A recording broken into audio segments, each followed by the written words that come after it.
જય શ્રી કૃષ્ણ. સર્વ વૈષ્ણવોને મારા ભગવત સ્મરણ.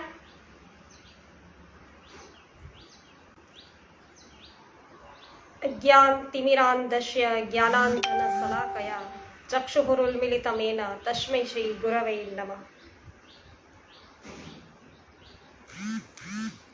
શ્રી ગોવર્ધનનાથ કી જય.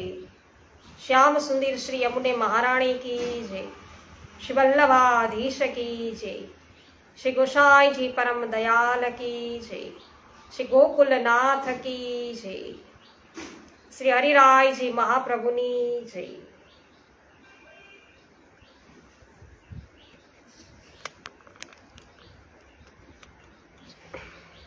રમેશભાઈ ચાંગાણી સર્વપ્રથમ ઉપસ્થિત થઈ ચૂક્યા છે. રમેશભાઈ ચાંગાણી, જય શ્રી કૃષ્ણ, સ્વાગત છે આપનું. હંસાબેન પટેલ, જય શ્રી કૃષ્ણ, સ્વાગત છે. દીપાબેન અજુડિયા, જય શ્રી કૃષ્ણ, સ્વાગત છે આપનું પણ. શ્રી પુરુષોત્તમ સહસ્ત્ર નામ સ્ત્રોતમ અને 5મા અધ્યાયનો આજે આપણે 81મો શ્લોક લેવા જઈ રહ્યા છીએ. ઉપાસ્યાના નારૂપાત્મા જ્યોતિરૂપો ગતિપ્રદઃ સૂર્યનારાયણો વેદકાંતિ રુજ્વલ વેશદૃક. 377મું પ્રભુનું નામ છે. ઉપાસ્યાના નારૂપાત્મા, ઉપાસના કરવા યોગ્ય જુદા જુદા અવતારો જેમના છે તેવા જુદા જુદા દ્વીપમાં અને ખંડમાં વસતા જુદા જુદા જનો જુદા જુદા સ્વરૂપનું આરાધન કરે છે. ભદ્રાશ્ર ખંડમાં ભદ્રશ્રવા અને લોકો ભગવાન હયગ્રીવનું આરાધન કરે છે.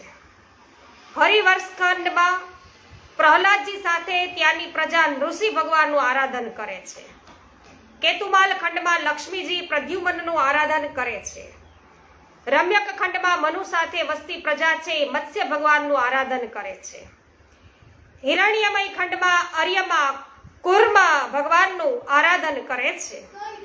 ઉત્તર કુરુ ખંડમાં પૃથ્વી દેવી વરા ભગવાનનું આરાધન કરે છે.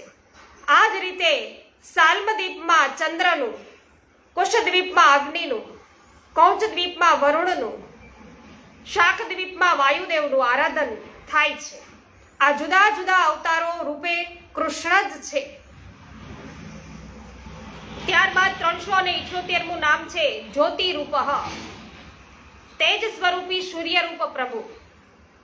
સૂર્ય જ્યોતિ રૂપે છે. જ્યોતિ રૂપે અને સૂર્ય રૂપે પરમાત્મા જ છે. શ્રી ગીતાજીના વિભૂતિ યોગમાં શ્રી કૃષ્ણ કહે છે કે જ્યોતિષામ રવિ રંશુમાન, તેજસ્વી સ્વરૂપોમાં જે સૂર્ય છે તે હું છું. આ નામથી હવે સૂર્ય સ્વરૂપી પુરુષોત્તમના નામ છે એ જણાવે છે. 379મું નામ ગતિપ્રદઃ, ગતિથી શુભ અશુભ ફલ આપનારા ભગવાન. સૂર્યની ગતિ તેના પરિણામનું નિરૂપણ 21મા અધ્યાયમાં છે. ઊંચે ચડતા સૂર્યની ગતિ મંદ હોય છે, ઉતરતા ગતિ શીઘ્ર બને અને સમાન સ્થળમાં સમાન હોય છે. આના કારણે રાત્રિ અને દિવસ નાના મોટા થાય છે. સૂર્યના ભ્રમણ માર્ગમાં રહેલ વાયુ એક સરખો નથી હોતો. આથી ગતિ છે એ બદલાય છે. સૂર્ય ગતિના ભેદથી ઉત્તરાયણ અને દક્ષિણયાન છે એ સંજ્ઞા છે. સૂર્ય મેષ અને તુલા રાશિમાં, સૂર્ય જ્યારે મેષ અને તુલા રાશિમાં હોય ત્યારે દિવસ રાત સરખા હોય છે. વૃષભ, મિથુન, કર્ક, સિંહ અને કન્યા રાશિમાં સૂર્ય હોય ત્યારે દિવસ મોટો અને રાત્રિ ઘટે. જ્યારે વૃશ્ચિક, ધન, મકર, કુંભ અને મીન રાશિમાં સૂર્ય આવે ત્યારે દિવસ ઘટે અને રાત્રિ વધે. દક્ષિણાયણ શરૂ થતા સુધી દિવસ વધે છે અને ઉત્તરાયણ ન થાય ત્યાં સુધી રાત્રિ વધે છે. મેષ રાશિમાં સૂર્ય આવે ત્યારે દેવોનું સૂર્યોદય થાય. કર્કમાં છે મધ્યાહન, તુલામાં સાયંકાલ અને મકર આવતા મધ્યરાત્રિ થાય છે.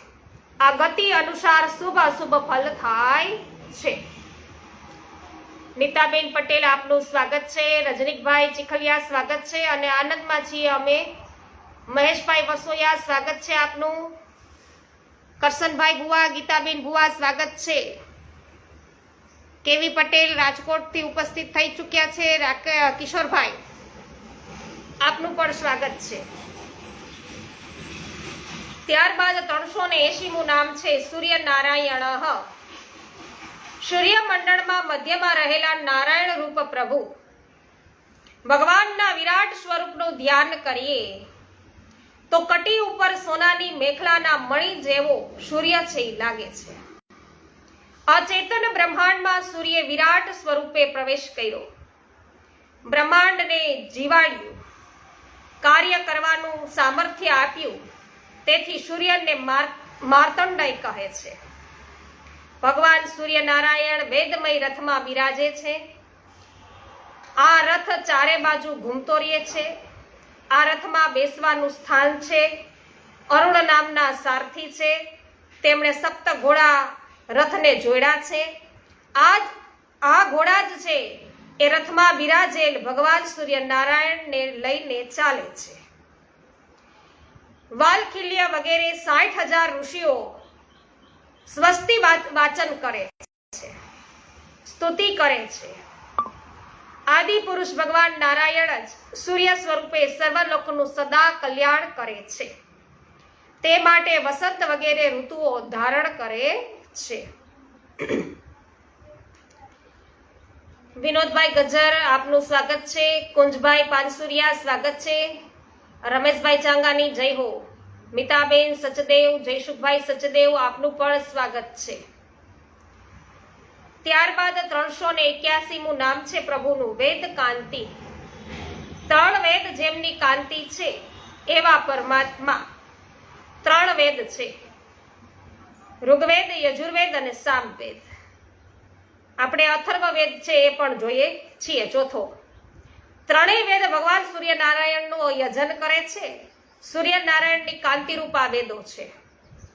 વેદ ત્રય રૂપ જ ભગવાન સૂર્યનારાયણ છે. શ્રુતિ ભગવતી કહે છે કે પ્રથમ પ્રહરમાં સૂર્ય ઋગ્વેદ વડે આકાશમાં ગતિ કરે છે, મધ્યાહન સમયે યજુર્વેદથી સ્થિતિ કરે છે અને સાંજે સામવેદ વડે અસ્તંગત થાય છે. આમ 3 વેદો સહિત જ હંમેશા સૂર્ય ગતિ કરે છે. ઉજ્જવલ વેશદ્રુક પ્રકાશમાન સ્વરૂપને ધારણ કરનારા ભૂલોકના માપ પરિમાણથી દ્યુલોકનું માપન છે એ જાણી શકાય છે. આ બંને લોક વચ્ચે અંતરિક્ષ છે, તે સંધિસ્થાન છે. તેના મધ્ય ભાગમાં સૂર્ય છે. તે ગ્રહો અને નક્ષત્રોના અધિપતિ છે. ભગવાન સૂર્ય પોતાના તાપ અને પ્રકાશથી 3 લોકને તપાવે છે, પ્રકાશિત કરે છે. આવું પ્રકાશિત સ્વરૂપ ધારણ કરનારા સર્વરૂપ ભગવાન છે. હા, આજે એકાદશી છે વિનોદભાઈ, તમને પણ મંગલ બધાઈ, સર્વને પણ મંગલ બધાઈ. બાબુભાઈ ગોટી આપનું પણ સ્વાગત છે. જયશ્રીબેન પટેલ સ્વાગત છે. ત્યારબાદ આપણે 82મો શ્લોક લઈ રહ્યા છીએ. હંસો અંતરિક્ષ ગમન સર્વ પ્રસવ કારણમ આનંદ કરતા વાસુદો બુધો વાક્પતિરુજ્વલ. 383મું નામ હંસ. નિરંતર પર્યટન કરનાર. બીજો અર્થ થાય આયુષ્યનો ક્ષય કરી સર્વનો નાશ કરનાર સૂર્યરૂપી પરમાત્મા. સૂર્યનું એક નામ વેદમાં હંસ નામે પ્રસિદ્ધ છે. આ નામ સૂર્યનારાયણ માટે છે. પરીક્ષિતજીએ સુખદેવજીને પૂછ્યું કે સૂર્ય જ્યોતિષક સાથે ફરે ત્યારે મેરુ તથા ધ્રુવને પોતાની જમણી તરફ રાખીને ફરે અને રાશિઓમાં ફરે ત્યારે મેરુ તથા ધ્રુવને ડાબી તરફ રાખીને ફરે છે. આવું કઈ રીતે સમજવું? સુખદેવજી સમજાવે છે. કે કુંભારનો ચાકડો ગોળ ફરતો હોય છતાં તેની ઉપર ચાલતી કીડીની ગતિ છે ને ભિન્ન હોઈ શકે. એના ઉપર જો કીડી હાલતી હોય તો એની ગતિ છે એ ભિન્ન હોઈ શકે છે. તેમ આ બંને ભિન્ન ગતિ સંભવે છે. ભગવાન સૂર્ય સંપૂર્ણ લોકનો આત્મા છે. સૂર્યના ઉદય અને અસ્ત થવાથી જ જગતમાં કાળ ગણતરી છે એ થાય છે. શ્રુતિ ભગવતી જણાવે છે કે સૂર્ય આયુષ્યનો ક્ષય કરે છે. આવા હંસરૂપી ભગવાન છે. 384મું નામ અંતરિક્ષ ગમન. અંતરિક્ષમાંથી જ ગમન કરનાર સૂર્ય પ્રભુ. સૂર્ય અંતરિક્ષમાં કાલચક્રમાં ભ્રમણ કરે છે. સમગ્ર આકાશમાં ભ્રમણ કરતા તેને 360 દિવસ લાગે છે. સૂર્યના 12 સ્વરૂપ છે. તેનાથી જ્યોતિષ ચક્રને ફેરવતા દિવસ, ઋતુ, મારુ અને અયન તથા વર્ષનો ભોગ કરે છે. સૂર્યની ગતિ શક્તિ 5 પ્રકારે સંભવે છે. શીઘ્ર મંદ, શીઘ્ર મધ્યમ, મંદ મધ્યમ અને મધ્યમ. આ 5 પ્રકારના છે એ વર્ષ થાય. આ 5 પ્રકારની ગતિથી 5 પ્રકારના વર્ષ થાય છે. સંવત્સર, પરિવત્સર, ઈડાવત્સર, અનુવત્સર અને વત્સર. 385મું નામ છે સર્વપ્રસવ કારણમ. સર્વને પ્રેરણા કરનારા, સર્વની ઉત્પત્તિ કરનારા. સૂર્ય ભગવત રૂપ છે. તે સ્વરૂપે તે સર્વની ઉત્પત્તિ કરે છે. પ્રાણી માત્રને ગતિ આપે છે. શ્રુતિ ભગવતી કહે છે કે પ્રેરણા કરવામાં મુખ્ય સવિતા સૂર્ય નારાયણ છે. સૂર્ય સવિતા છે. સવિતા શબ્દમાં શ્રુ ધાતુ છે. તેનો અર્થ ઉત્પન્ન કરવું એવો થાય. આમ સચરાચર સૃષ્ટિના આવિર્ભાવનું કારણ સૂર્ય છે. સૂર્ય ભગવાન બુદ્ધિદાતા છે. ગાયત્રી મંત્રમાં તે સ્પષ્ટ કર્યું છે. અહીં સૂર્યના નામો સંપન્ન થયા. હવે ચંદ્ર વગેરે ગ્રહો રૂપ પ્રભુના નામો જણાવે છે. રંજનબેન નુડાગરિયા, આપનું પણ સ્વાગત કરું છું. 386મું નામ આનંદ કરતા. આનંદ પ્રકટ કરનારા ચંદ્ર રૂપ ભગવાન. સૂર્યના કિરણોથી લાખ યોજન ઉપર ચંદ્રમા છે. તેની ચાલ છે ને ખૂબ જ તેજ છે. આથી તે બધા નક્ષત્રોથી આગળ રહે છે. તે સૂર્યના 1 વર્ષના માર્ગને 1 માસમાં, 1 માસના માર્ગને 2.25 દિવસોમાં અને 1 પક્ષના માર્ગને 1 દિવસમાં લય કરી લે છે. કૃષ્ણ પક્ષમાં તે ક્ષીણ થાય છે. આ વખતે તેની કલાઓથી પિતૃગણના દિવસ રાત વિભાગ થાય છે. શુક્લ પક્ષમાં તેની કલાઓ વધે છે. તેનાથી દેવતાઓના દિવસ અને રાત છે એ વિભાગ થાય છે. 30 મુહૂર્તમાં 1 નક્ષત્ર ને એ પાર કરે છે. ચંદ્ર અન્નમય અને અમૃતમય છે. આથી સમસ્ત જીવોના પ્રાણ અને જીવન છે. તે દેવતા, પિતર, મનુષ્ય, ભૂત, પશુ, પક્ષી, સરીસૃપ તથા વૃક્ષ વગેરે સમસ્ત પ્રાણીઓના પ્રાણનું પોષણ કરે છે. આથી તે સર્વમય છે. અમૃત અને શીતળતા રૂપી આનંદ આપનારા ચંદ્રરૂપ શ્રી કૃષ્ણ ભગવાન છે. 383મું નામ વસુદહ. ધન ધાન્યને આપનાર અને નષ્ટ કરનાર મંગલ ગ્રહ રૂપ ભગવાન. બુધ ગ્રહથી 2 લાખ યોજન ઉપર રહેલા મંગલ છે અને તે વક્ર ગતિથી ન ચાલે તો એક રાશિને 3 પક્ષમાં ભોગવે છે. આ રીતે 12 રાશિઓને પાર કરે છે. આ અશુભ ગ્રહ છે. પ્રાયઃ અમંગલનું સૂચક છે.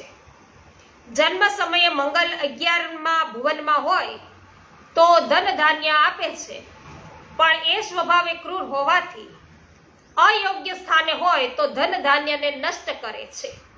મંગલ ગ્રહ રૂપ ફલ આપનારા પ્રભુ જ છે. શામજીભાઈ નકુમ, પ્રિન્સભાઈ નકુમ, પમીબેન નકુમ, આપ સર્વનું સ્વાગત છે. શૈલેષભાઈ દુધાત્રા સ્વાગત છે. મનસુખભાઈ ગજેરા સ્વાગત છે આપનું પણ. વૈશાલીબેન દિલીપભાઈ સ્વાગત છે. રાજેશભાઈ રાયચુરા સ્વાગત છે. મનીષાબેન માકડિયા, મનીષાબેન અઘેરા સ્વાગત છે.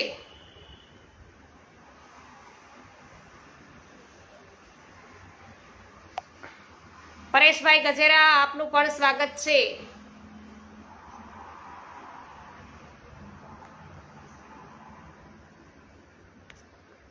જ્યોત્સનાબેન દામેચા ઉપસ્થિત થઈ ચૂક્યા છે, એમનું પણ સ્વાગત છે. ત્યારબાદ 388મું નામ છે બુધઃ.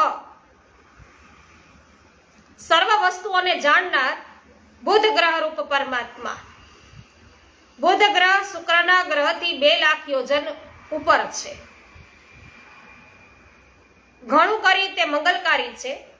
જ્યારે તે સૂર્યની ગતિનું ઉલ્લંઘન કરે ત્યારે આંધી, વાદળ, દુષ્કાળની સૂચના કરે છે. તો બુદ્ધિવાનોમાં શ્રેષ્ઠ બુદ્ધ રૂપ શ્રી કૃષ્ણ છે. 389મું નામ વાકપતિ. વાણીના પતિ બૃહસ્પતિ. મંગળની ઉપર 2 લાખ યોજનના અંતરે ભગવાન બૃહસ્પતિ છે. તો 2 લાખ યોજન ઉપર બધા ગ્રહો આવેલા છે વૈષ્ણવો. બુધથી છે એ 2 લાખ યોજન ઉપર મંગળ છે. પછી બુધ ગ્રહના શુક્રના ગ્રહથી 2 લાખ યોજન ઉપર છે. અને અહીંયા મંગળથી ઉપર 2 લાખ યોજનના અંતરે આ બૃહસ્પતિ છે. એક રાશિને 1 વર્ષમાં એ ભોગવે છે. બ્રાહ્મણ કુળને ઘણું કરી અને અનુકૂળ રહે છે. ગુરુ ગ્રહ રૂપ ભગવાન શ્રી કૃષ્ણ છે. 390મું નામ છે ઉજ્જવલ. શુભ એવા શુક્ર ગ્રહ રૂપી પ્રભુ. અભિજીત વગેરે નક્ષત્રોથી 2 લાખ યોજન ઉપર શુક્ર ગ્રહ છે. વરસાદ લાવનારા ગ્રહ છે. તો પ્રાયઃ બધાને અનુકૂળ રહે છે. શુક્ર શ્વેત સ્વરૂપે પ્રકાશે છે. આથી તે ઉજ્જવલ શુભ રહે છે. આ ગ્રહ વરસાદ રોકનારા ગ્રહોને શાંત કરે છે. સૂર્યની ગતિ અનુસાર સૂર્ય સમાન ગતિ તો કોઈ વાર આગળ અને કોઈ વાર પાછળ ગતિ કરી અને સૂર્ય સામે ચાલે છે. રેખાબેન પોંકિયા સ્વાગત છે. બિપિનભાઈ ડોબરિયા આપનું પણ સ્વાગત. લલિતાબેન અકબરી આપનું પણ સ્વાગત છે. ત્યારબાદ 83મો શ્લોક લઈ રહ્યા છીએ વૈષ્ણવો. કાલાત્મા કાલ કાલશ્ચ કાલછેદ કૃદુતમઃ શિશુકુમારઃ સર્વમૂર્તિરાધિ દૈવિક રૂપધૃક. 351મું નામ છે કાલાત્મા. શ્યામ જેમનો આત્મા સ્વરૂપ છે એવા કાળ જેવા શનિ ગ્રહ રૂપ ભગવાન. જય હો લ્યો. તો બૃહસ્પતિથી 2 લાખ યોજન ઉપર શનૈશ્વર દેખાય છે. 30 મહિના સુધી એક રાશિમાં એ રહે છે. 30 મહિના. આથી બધી રાશિઓ પાર કરતા 30 વર્ષ છે એ લાગી જાય છે. શનિ ગ્રહનો રંગ શ્યામ છે, તેથી કાળા સ્વરૂપ વાળા છે. તે બધાને ખાસ કરીને પીડા કરનારા છે. આથી તેમને કલાત્મા કહે છે, કાલાત્મા કહે છે. 392મું નામ છે કાલ કાલહ. કાળમાં પણ વિશેષ કાળા રંગવાળા રાહુ ગ્રહ રૂપી ઈશ્વર. કેટલાક લોકોનું કહેવું છે કે સૂર્યથી 10,000 યોજન નીચે રાહુ નક્ષત્રોની જેમ છે એ ઘૂમે છે. તેને ભગવદ કૃપાથી જ દેવત્વ અને ગ્રહત્વ છે એ પ્રાપ્ત થયું છે. રાહુ સિંહનો પુત્ર છે. આથી અસુર અને અધમ છે. રાહુનો વિસ્તાર 13,000 યોજન છે. તેનો રંગ કાળામાં પણ વિશેષ કાળા રંગનો છે. પ્રભુ સંસાર નાટક ભજવવા વિવિધ સ્વરૂપે ક્રીડા કરે છે. 393મું નામ છે કાલછેદકૃત. કાલ રાહુને છેદી બે ભાગ કરી તેના દેહથી કેતુ નામના ગ્રહને કરનાર પરમાત્મા. તો દેવો અને દાનવોએ સમુદ્ર મંથન કર્યું, તેમાંથી અમૃત પણ પ્રગટ થયું. મોહિની ભગવાને દેવોને અમૃતપાન કરાવવાની શરૂઆત કરી. આ સમયે રાહુએ દેવતાઓનો વેશ પહેરી લીધો, સૂર્ય અને ચંદ્રમાની વચ્ચે આવીને બેસી ગયો.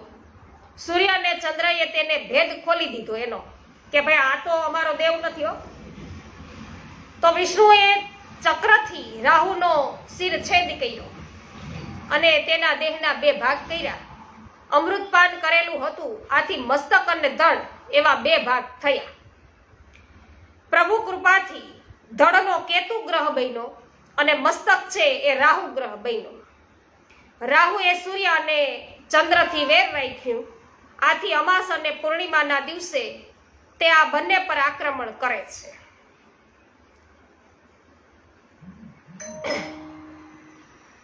પ્રભુએ આ જોયું કે આ છે આક્રમણ કરે છે. સૂર્ય અને ચંદ્રની રક્ષા માટે સુદર્શન ચક્રને રાખ્યું. આ ચક્ર નિરંતર ઘૂમ્યા કરે છે. રાહુ આ ચક્રના તેજથી ઉદ્વિગ્ન બને છે, ચકચકિત થઈ જાય છે. આથી એક મુહૂર્ત જેટલું સામે ટકીને તરત જ પાછો ફરી જાય છે. આ સામે ટકવાની ઘટના ગ્રહણ તરીકે ઓળખાય છે. શું કીધું વૈષ્ણવો? કે સૂર્ય અને ચંદ્રની રક્ષા માટે પ્રભુએ છે એ સુદર્શન ચક્ર રાખ્યું. આ ચક્ર છે ને સુદર્શન ચક્ર નિરંતર ઘૂમ્યા કરે છે. રાહુ આ ચક્રના તેજથી ઉદ્વિગ્ન બને છે, ચકચકિત થઈ જાય છે. આથી એક મુહૂર્ત જેટલું છે એ સામે ટકી રહે છે અને તરત જ છે એ પાછો ફરી જાય છે. તો આ જે ટકવાની ઘટના છે ને એ ગ્રહણ કહેવાય. એટલો સમય ગ્રહણ રહે, એ ટકી રહે ત્યાં સુધી. અહીં 9 ગ્રહોના નામ છે વૈષ્ણવો પૂરા થયા. 394મું નામ છે ઉત્તમ. સર્વથી ઘણા જ ઊંચા એવા શિશુમાર અગ્રરૂપ પ્રભુ. ઉત્તમ શબ્દની વ્યુપતિ ઉદ પ્લસ તમ, સર્વથી ઉપર, સર્વથી શ્રેષ્ઠ. શિશુમાર ચક્ર સર્વગ્રહોના મંડળોથી પણ ઊંચું છે, માટે તેને ઉત્તમ, અત્યંત ઊંચું સ્થાન એમ કહે છે. આ ચક્ર રૂપે પ્રભુ જ છે. હેમાબેન ગુજરાતી, કમલેશભાઈ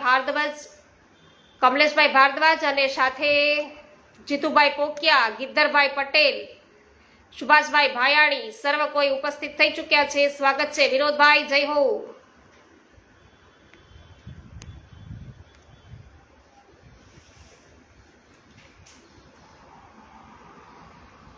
ત્રણસો 95મું નામ છે શિશુમારઃ. શિશુમાર નામના ચક્રરૂપ પરમેશ્વર. સપ્ત ઋષિથી 13 લાખ યોજનના અંતરે ધ્રુવ સ્થાન છે. ધ્રુવજી અહીં બિરાજે છે અને તે વિષ્ણુના પરમ પદ તરીકે પણ ઓળખાય છે. ધ્રુવજી શિશુમાર ચક્રની અંદર તેના પુચ્છ સ્થાનમાં છે. જળમાં શિશુમાર જેવા જંતુઓ રહે છે. શિશુમારના પૂંછનો ભાગ આના જેવો હોવાથી તે સ્થાન છે શિશુમાર ચક્ર કહેવાય છે. શિશુમાર ચક્ર આખું બેઠેલા બળદના આકારનું છે. ભગવાન શિશુમારના આધારથી તારા વગેરે આકાશમાંથી પડતા નથી. કોઈ લોકો જ્યોતિષ ચક્રને શિશુમારના રૂપમાં વર્ણવે છે. આ શિશુમાર કુંડલી નીચે મુખ રાખીને રહે છે. તેની પૂંછડીના ભાગે ધ્રુવ છે.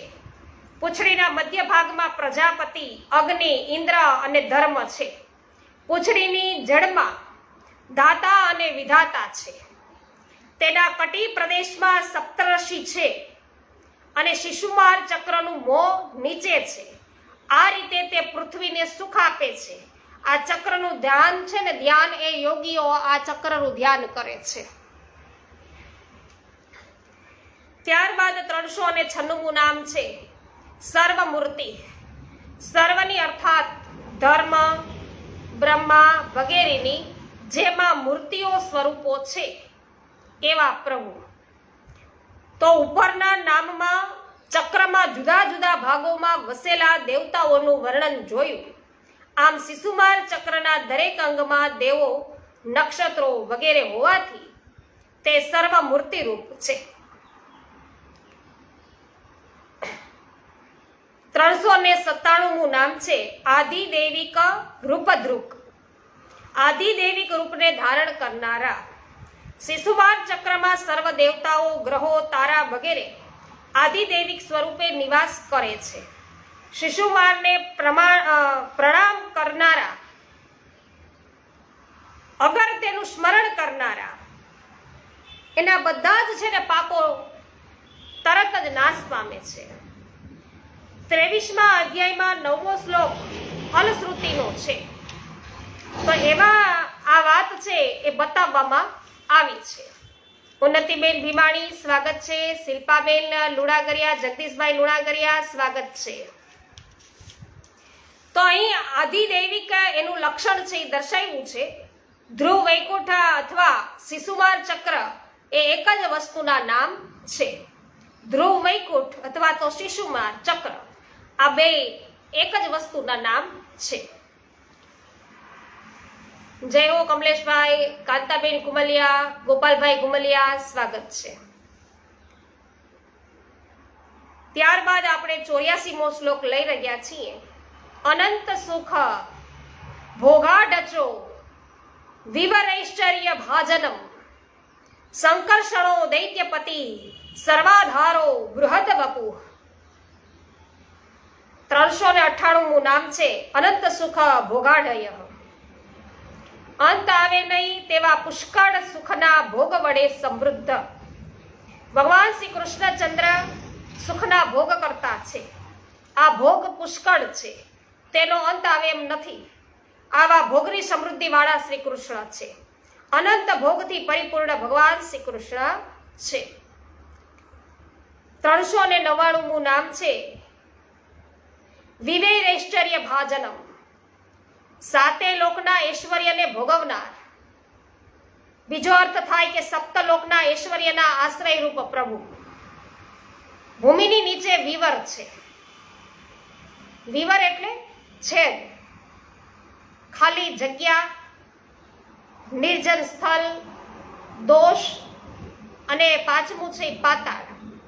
અહીં વિવર એટલે પાતાળના અર્થમાં છે. 7 પાતાળ છે. અતલ, વિતલ, સુતલ, તલાતલ, મહાતલ, રસાતલ અને પાતાલ. આ બધાની ભૂગર્ભ સ્થિતિ છે. એકની નીચે એક 10,000 યોજનના અંતરે આ પાતાલો આવેલા છે અને પ્રત્યેકની લંબાઈ અને પહોળાઈ 10,000 યોજન છે. 24મા અધ્યાયના 8મા શ્લોક પ્રમાણે આ વિવરો એક પ્રકારના સ્વર્ગ જ છે. એમાં સ્વર્ગથી પણ અધિક વિષય ભોગ, ઐશ્વર્ય, આનંદ, સંતાન સુખ અને ધન સંપત્તિ છે. આ લોકમાં માયાવી મય દાનવે બનાવેલી અનેક નગરીઓ છે. તેની શોભા ઝગમગે છે. અહીં ભવન, નગરદ્વાર, મંદિર, ઘરો વગેરે શ્રેષ્ઠ મણિઓથી રચાયા છે. આ બધા ઐશ્વર્યનો ભોગ પ્રભુ જ કરે છે. સપ્તલોકના ઐશ્વર્યો ભગવાનના આશ્રય સિવાય મળી શકતા નથી. આમ પ્રભુ જ આ 7 બિલ અથવા લોક અથવા વિવરના આશ્રય રૂપ છે. જો લોકને બિલ પણ કહેવાય, વિવર પણ કહેવાય. સમાનાર્થી શબ્દો પ્રાપ્ત થયા છે. લલિતાબેન અકબરી, લીનાબેન પટેલ અને માધુરીબેન મિસ્ત્રી, આપનું પણ સ્વાગત છે. 400મું નામ છે સંકર્ષણ. સર્વને આકર્ષણ કરનાર, સારી રીતે સર્વને એકત્ર કરનાર. પાતાળ લોકની નીચે ભગવાનની તામસી નિત્ય કલા છે. પાતાળ લોકથી 33,000 યોજન દૂર છે. પાતાળ લોકથી તે 30 યોજન દૂર છે. તે અનંત નામથી વિખ્યાત છે. આ અહંકાર રૂપા છે. તેથી દ્રષ્ટા અને દ્રશ્યને ખેંચીને એક કરી દે છે. આ કારણથી 5 રાત્ર આગમનના અનુયાયી ભક્તજન તેને સંકર્ષણ કહે છે. 401મું નામ છે દૈત્યપતિ. દૈત્યોના પતિ સ્વામી. સંકર્ષણ શેષ પરમાત્માનું સહારાત્મક તામસ સ્વરૂપ છે. દૈત્યો તમોમય પ્રકૃતિવાળા છે. આથી સંકર્ષણ દૈત્યોના પતિ કહેવાય છે. પ્રલયકાળ આવતા તેમને વિશ્વના સંહારની ઈચ્છા થાય છે. આ વખતે તેમની સુંદર ભ્રકુટીઓ છે એ ક્રોધાવશ બને છે અને તેના મધ્ય ભાગમાંથી સંકર્ષણ નામના રુદ્ર પ્રગટે છે. 402મું નામ સર્વાધાર, સર્વના આધાર રૂપ. સંકર્ષણજીનું નામ અનંત પણ છે. તેમને 1000 મસ્તક છે. એ પૈકીના એક મસ્તક ઉપર સમગ્ર ભૂમંડળ રહેલું છે. તે ભૂમંડળ શેષજીના મસ્તક પર સરસવના દાણા સમાન દેખાય છે. આમ અનંત મૂર્તિ ભગવાન સર્વના આશ્રય રૂપ છે, આધાર રૂપ છે. તો આપણી પૃથ્વી વૈષ્ણવો છે આ શેષજીના મસ્તક ઉપર ખાલી રાઈ જેવી લાગે છે. અને 403મું નામ બૃહદ વપુહ. જેમનું વપુ ઘણું મોટું છે તેવા સંકર્ષણ પ્રભુ. વપુ એટલે શરીર, બૃહદ એટલે વિશાળ. તો સંકર્ષણજીના 1000 મસ્તક છે. તે પૈકીના એક મસ્તકે પૃથ્વી રહે છે. તે પૃથ્વી સરસવના દાણા રૂપની જેમ છે દેખાય છે, રાઈના દાણા જેવી દેખાય છે. તો સંકર્ષણજીનું વપુ શરીર કેટલું બધું મોટું હોય એ વિચાર આપણે કરી લઈએ. તો દેવતા, અસુર, નાગ, સિદ્ધ, ગંધર્વ, વિદ્યાધર અને મુનિગણ ભગવાન અનંતનું ધ્યાન કરે છે. નારદજી પણ સ્તુતિ કરતા કહે છે કે સંકર્ષણજી એકલા જ છે, છતાં જુદા જુદા પ્રપંચ જગતને પોતાનામાં ધારણ કરે છે. સંકર્ષણજીનો પ્રભાવ અસીમ છે. તેઓ રસાતલના મૂળમાં સ્થિતિ કરે છે. બધા લોકોની સ્થિતિ લીલા માત્રથી પૃથ્વીને ધારણ કરે છે. જય હો વિનોદભાઈ, મુકેશભાઈ અગેરા, સ્વાગત છે. ખૂબ જ સરસ.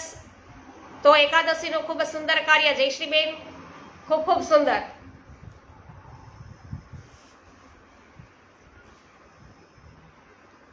ત્યારબાદ 85મો શ્લોક લઈ રહ્યા છીએ.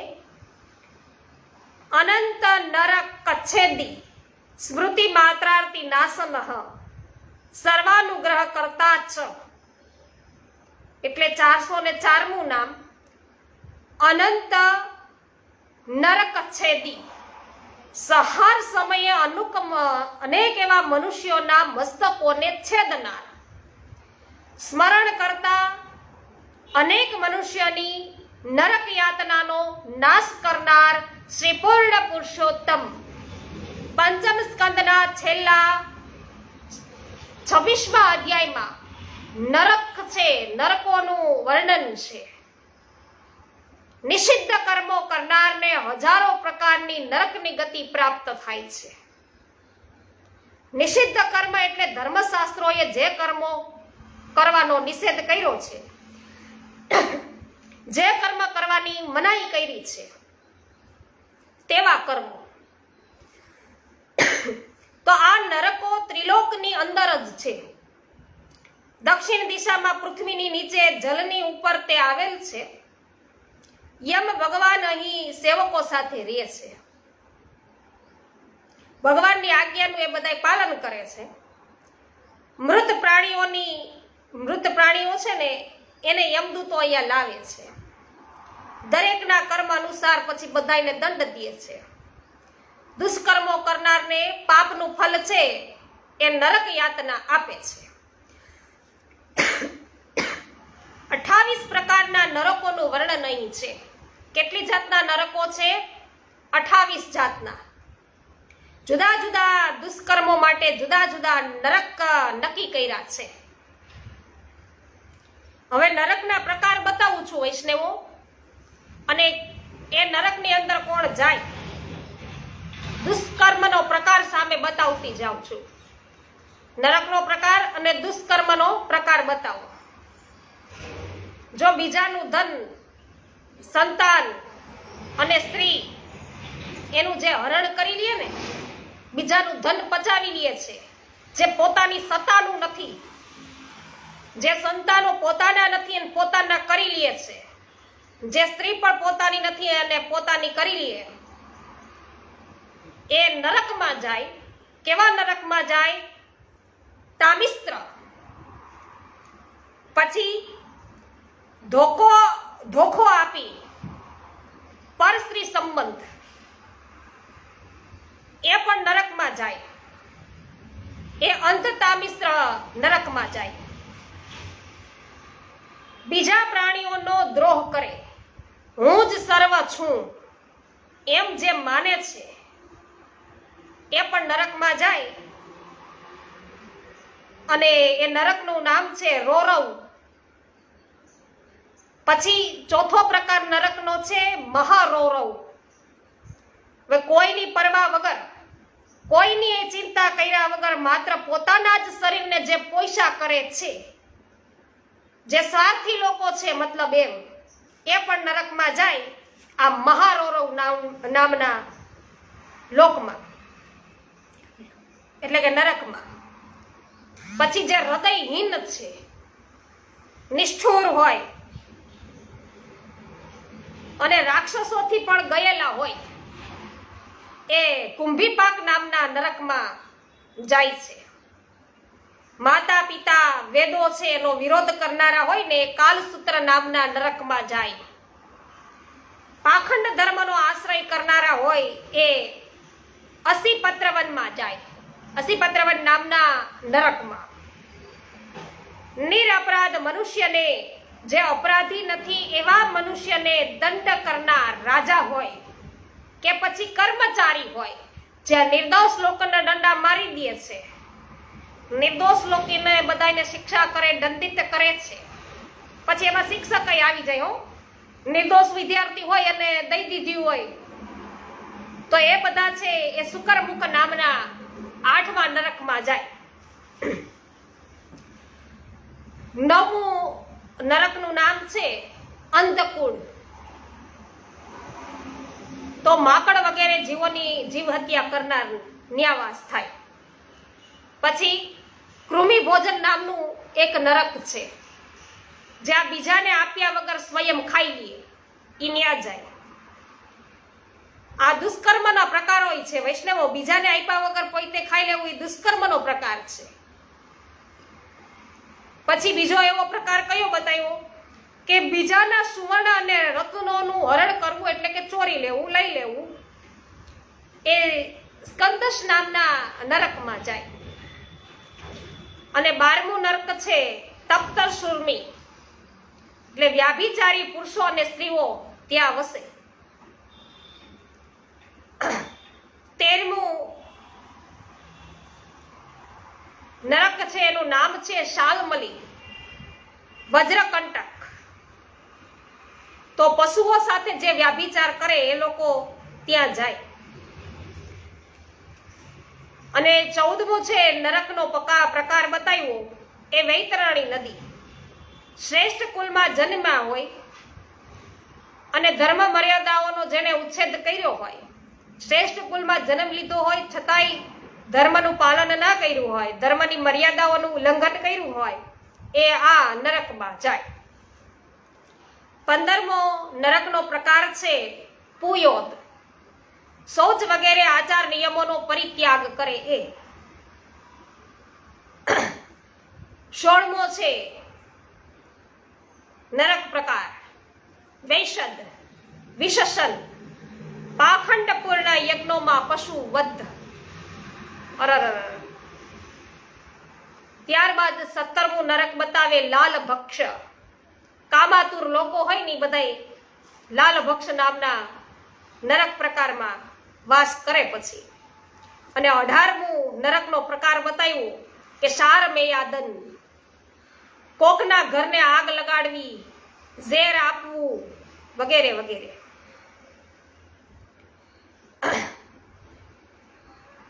ઓગણીસમું નરકનું પ્રકાર બતાવી રહ્યા છે અહીંયા અવિચીમાન, ગવાહી પૂરવામાં, વ્યાપારમાં જૂઠ બોલવું, ખોટું બોલવું. 20મો પ્રકાર છે એ અયહપાન, મદ્યપાન અને સોમપાન કરનારા છે એ પણ આ નરકના પ્રકારમાં જાય છે. ક્ષાર કરદમ, તો મોટાઓનો સત્કાર ન કરનારા. રક્ષોગણ એ 22મો નરકનો પ્રકાર, નરમેધાદિક યજન કરનારા. આપણે બધા આ જે કઈ કુકર્મો કે દુષ્કર્મ જે કઈ આચરતા હોઈએ ને એટલે એમ વિચારે કે આપણે કઈ નરક જોયું છે અહીંનું વિચારો ને, સ્વર્ગ ને નરક કેવું કઈ હોય જ નહીં, કે આવું બધા કહેતા હોય છે. અને પછી દુષ્કર્મો આચરણ છે એ કર્યા કરે.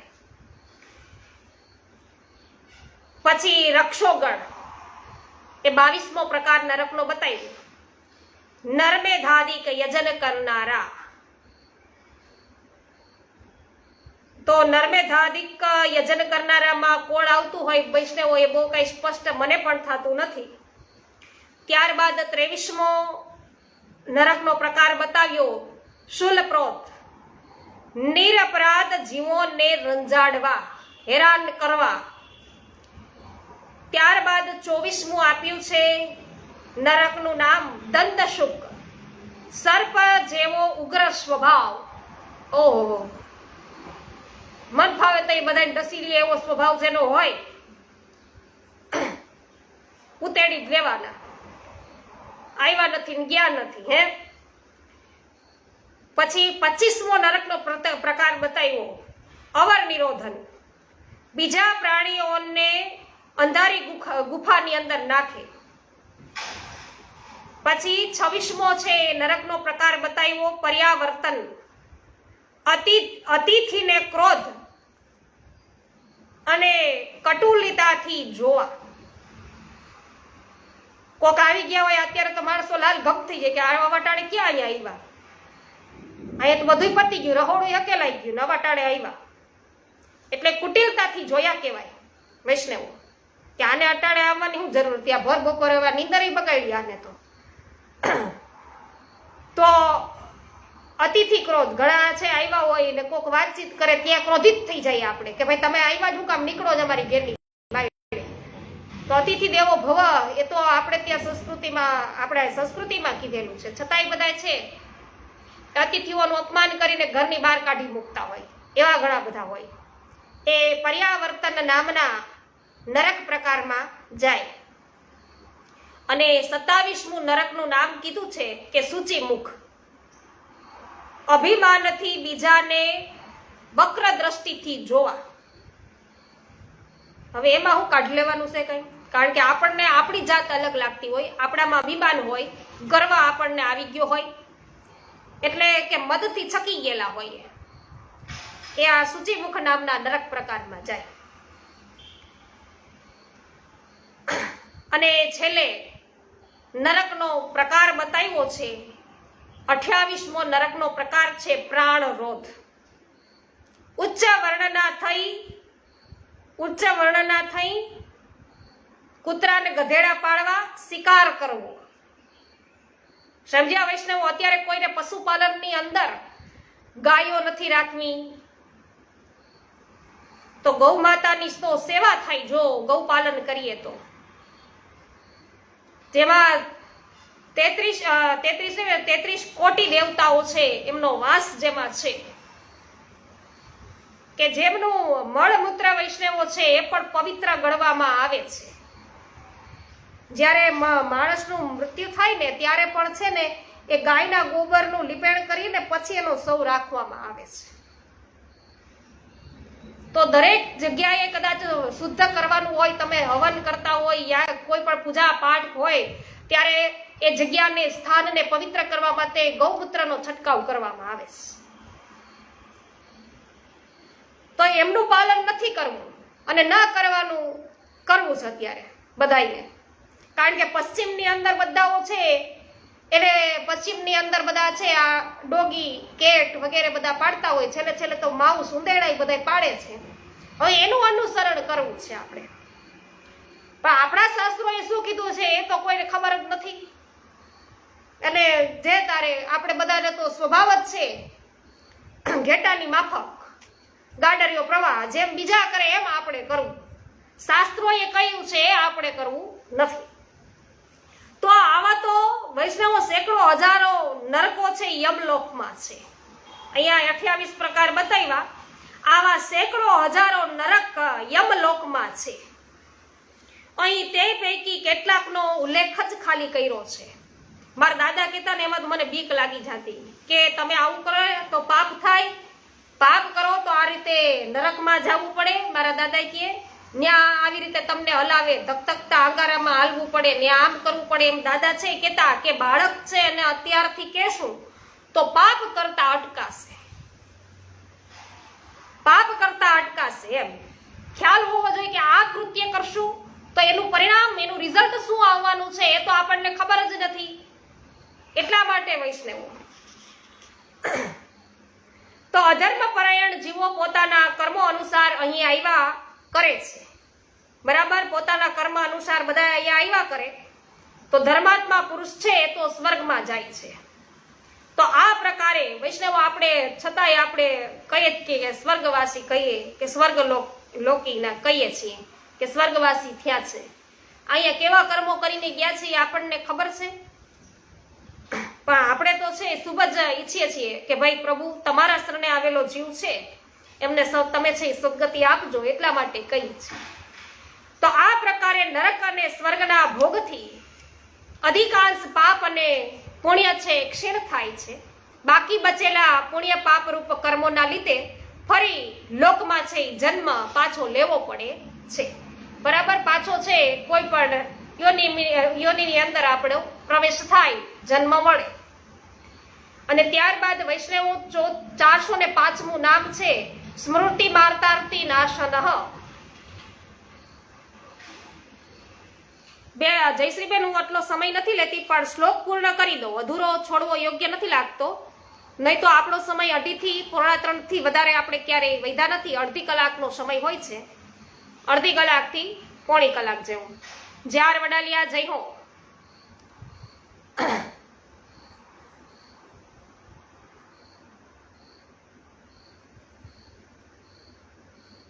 અચ્છા, ગાયોને પકડી ગયા છે. ઓહો, પરેશભાઈ વાયેદા આપનું પણ સ્વાગત છે. કૌશલભાઈ કડિયા સ્વાગત છે. જ્યોત્સનાબેન દામેચા જય હો. રંજનબેન જય હો. હેમાબેન જય હો. ગોપાલભાઈ જય હો. રમેશભાઈ ચાંગાની જય હો. વિનોદભાઈ ગજ્જર જય હો. અને સ્મૃતિ માર્તાર્થી નાશનનો અર્થ થાય કે સ્મરણ થતાની સાથે જ અનેક દુઃખો દૂર છે એ કર્યા છે. આ બધું છે ને પ્રસિદ્ધ છે. સુદાસીના પદનું સ્મરણ થાય આપણને. ચક્ર કે ધરનાર, ગરુડ કે અસવાર, નંદ કે કુમાર, મેરો સંકટ નિવારો, યમલા અર્જુન તારે, ગજ ગ્રાહતે ઉબારે, નાગ કે નાથન હાર, બિરદ તિહારો, નખ પર ગિરી ધાર્યો, ઇન્દ્ર હુકો ગર્વ ગાર્યો, વ્રજ કો રાખન હાર, વેદ કો વિચાર્યો. વાહ ભાઈ વાહ, સુરદાસજીને તો પણ ઓહો શું કહેવું સુરદાસજીની આ રચનાને. સુરદાસજીએ છે પ્રભુની કે દરેકે દરેક લીલાના પ્રભુએ છે દરેકે દરેક પ્રભુની સ્વરૂપના એમને દર્શન છે એ સુરદાસજીએ કર્યા. દ્રુપદા સુતા કે બેર નેક હું ન કરી દેર અબકો, અબેર સુર સેવક તિહારો. તો હવે ષષ્ઠ સ્કંદ આવશે વૈષ્ણવો. તેમાં નામ મહાત્મ્ય અને પ્રાયશ્ચિતોના સ્વરૂપની કથાઓ આવશે. તેનું બીજમાં તેનું બીજ છે એ આ નામમાં છે. કયા નામમાં? 406 નામમાં. સર્વાનુગ્રહ કરતા, સર્વ પર અનુગ્રહ, કૃપા, હિત કરનારા. નરકની યાતનાઓ શાસ્ત્ર દ્વારા દર્શાવી. આ રીતે પ્રભુ જીવો પર અનુગ્રહ કરે છે. આ જાણી મનુષ્ય પાપ કર્મોથી દૂર રહે છે.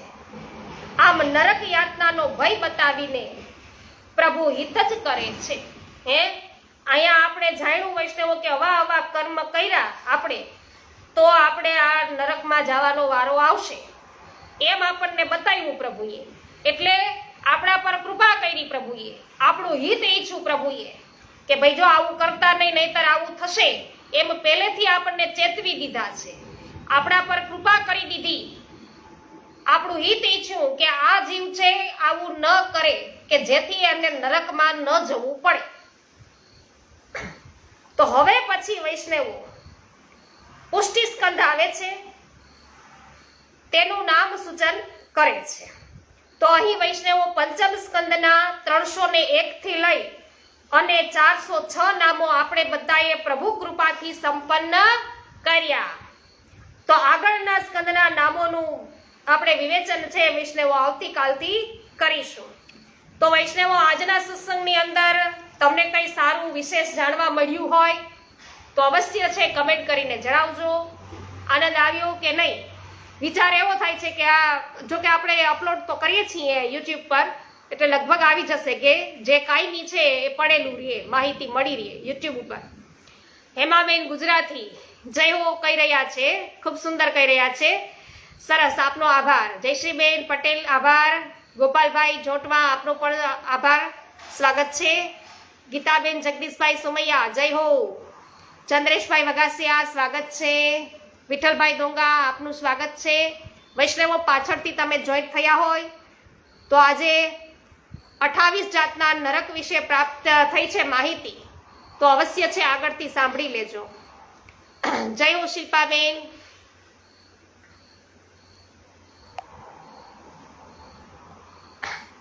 સરસ, ગોપાલભાઈ હા કહી રહ્યા છે, આનંદ. અને કેવી પટેલ પણ, કિશોરભાઈ પણ કહી રહ્યા છે.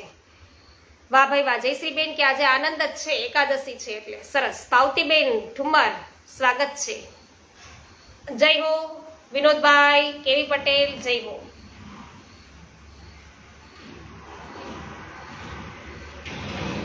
શ્રી ગોવર્ધનનાથ કી જય. શ્યામ સુંદર શ્રી અમને મહારાણી કી જય. શ્રી વલ્લભાધીશ કી જય. શ્રી ગોસાઈજી પરમ દયાલ કી જય. શ્રી ગોકુલનાથ કી જય. શ્રી હરિરાયજી મહાપ્રભુની જય. સર્વ વૈષ્ણવોને મારા જય શ્રી કૃષ્ણ.